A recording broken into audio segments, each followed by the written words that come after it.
जय श्री गणेश। एक गांव में एक बुढ़िया अपने पोता और पोते की बहू के साथ रहा करती थी। बुढ़िया बहुत ही सीधी सादी और पूजा पाठ करने वाली महिला थी। एक दिन बुढ़िया सोचती है घर में कथा कराऊं मैं, लेकिन जो उसकी पोते की बहू थी उसमें खराब आदत थी कि वो खाने पीने की चीज़ों को जूठा कर दिया करती थी।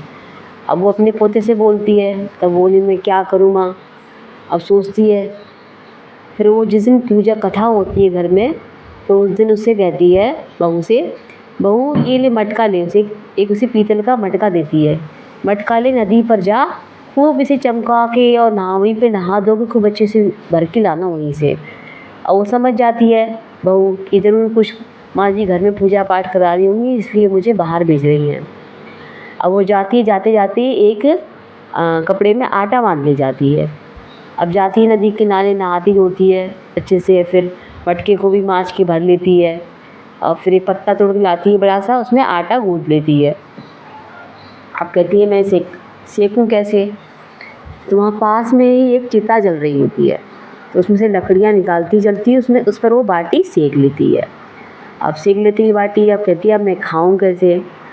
अब देखती है वो दूर एक मंदिर दिखाई देता है उसे। मंदिर में जाती है, गणेश जी का मंदिर होता है, उसमें दिए जल रहे होते हैं घी के, तो बुझा बुझा के दिए घी निकाल लेती है और बाटी पे लगा लेती है अच्छे से।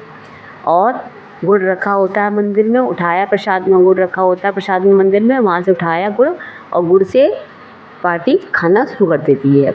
ये देख के गणेश जी हंसने लग जाते हैं। गणेश जी हंसते हंसते आप क्या करते हैं, अपना हाथ मुंह पर रख लेते हैं। और वो कहती है क्यों खाई नहीं क्या खाना, भूख लगी है, फालतू हंस रहे हो ऐसे ही। तो गणेश जी तब भी हंसते रहते हैं।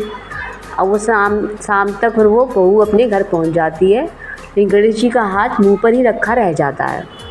अब अगला दिन होता है, मंदिर के पट खुलते हैं, पुजारी जी आते हैं, देखते हैं अरे ये क्या हुआ, ये क्या अनर्थ हो गया, गणेश जी का हाथ मुंह पर कैसे पहुंच गया।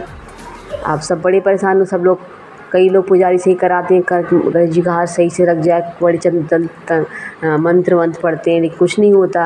आप सब परेशान हो जाते हैं। अब ये खबर पूरे राज्य में फैल जाती है। अब महाराज तक ये बात पहुंचती है। महाराज आते हैं, देखते हैं, वो भी कहते हैं भगवान ये क्या अनर्थ होने वाला है, आपका हाथ कैसे रख गया मुँह पर।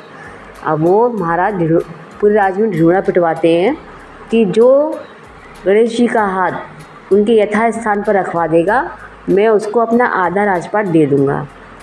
अब सब बहुत लोग आते हैं सही करने, कोई नहीं कर पाता है। तो ये खबर उस बुढ़िया के घर तक भी पहुंचती है। अब वो उसकी बहू कहती है कि सुनती है, वो भी सुनती है। उसकी बहू बोलती है माँ जी आप जाओ राजा जी के पास, उनसे कहना कि मैं रखवा दूँगी हाथ गणेश जी का, वो पैसे उनके स्थान पर। तो बोलती है हाँ सारे संत महात्मा सब तो मर गए, जी हमारी जूठी पत हो जाएंगी गणेश जी का हाथ सही कराने। तो यार तुम जाओ तो सही राजा जी के पास। वो जा और कहती है हाँ एक लहंगा ओढ़नी और छड़ी ले आना मेरे लिए वहाँ से। अब जाती है महाराज के पास। बुढ़िया कहती है महाराज हमारी पोते की बहू है, वो कह रही थी वो रखवा देगी गणेश जी का हाथ, उनका हाथ यथास्थान पे, उसे लहंगा ओढ़नी और एक छड़ी चाहिए। राजा बोलते ठीक है मिल जाएगा आपको सामान। वो सामान लेके घर जाती है। फिर अगला दिन होता है, बहू उसकी लहंगा ओढ़नी ओढ़कर और छड़ी लेके मंदिर में जाती है और मंदिर का पट बंद कर लेती है। अब खूब नाचती है, अंदर खूब नाचती है। अब गणेश जी देखते हैं, फिर वो गणेश जी उसे देख के फिर हंसने लग जाते हैं कि तो वही लड़की है। अब वो कहते हैं क्यों नाचे नहीं क्या, तुम अपना चुपचाप अपना हाथ मुंह पर से हटा के अपने स्थान पर रख लो, नहीं तो मैं छड़ी मारूंगी खींच के। तो गणेश जी नहीं मानते हैं, तब भी वो नाचती रहती। अब तुमने नहीं रखा तो मैं सही में तुम्हारे छड़ी मार दूंगी। अब गणेश जी बोलते हैं ये तो सही में मार ही देगी छड़ी मुझे, अपना हाथ मुझे यथास्थान पर रख लेना चाहिए। अब गणेश जी अपना हाथ अपना यथास्थान पर रख लेते हैं। अब वो गेट खोल देती है।